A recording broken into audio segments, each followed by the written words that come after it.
Our second speaker this afternoon is Mr. Amit Proti. He is the Director General of the Coalition for Disaster Resilient Infrastructure. Mr. Proti, you have the floor.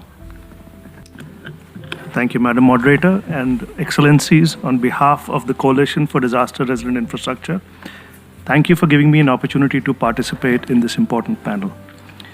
Launched by the Honorable Prime Minister of India, Shri Narendra Modi, at the 2019 UN Climate Action Summit, the Coalition for Disaster Resilient Infrastructure, or CDRI, is a global partnership of 39 members, including national governments, UN agencies, multilateral development banks, the private sector, and knowledge institutions.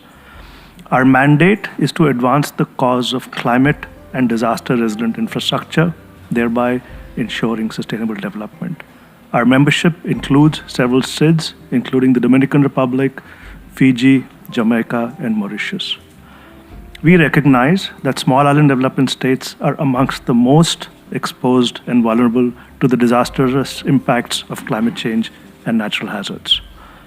CIDs are susceptible to very high relative economic losses due to disasters, with the average annual loss ranging from 1 to 10% of their GDPs.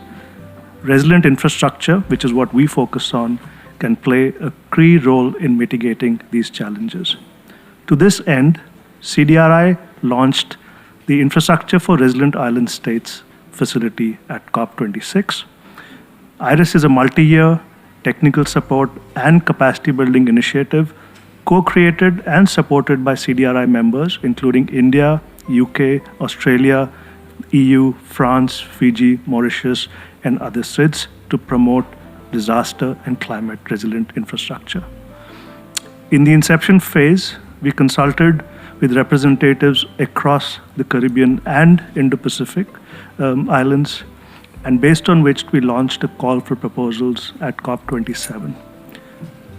The first call aims to provide needed technical support and capacity initiatives to strengthen critical infrastructure resilience.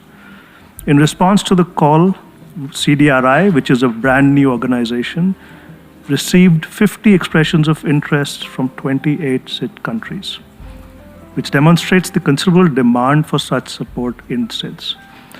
Requests span across 4 broad themes: risk-informed policy and planning, implementation readiness, inclusion mainstreaming, and of course, access to finance. We'll be selecting between 10 and 12 proposals. That is what we had indicated in the beginning. And this will address infrastructure sectors, including social infrastructure, coastal infrastructure, WASH, and multi-hazard early warning systems. IRIS will also facilitate peer-to-peer learning and networking. We believe it's really important for us to be able to facilitate learning across small island development states from the Caribbean all the way to the Pacific. The focus will be to empower CIDs to access, mobilize, and use new and existing resources from international funds that are being talked about. This will hopefully not only enhance the island states' capacity to access technical expertise and funding for resilient infrastructure, but also ensure complementarity with other important initiatives in the region.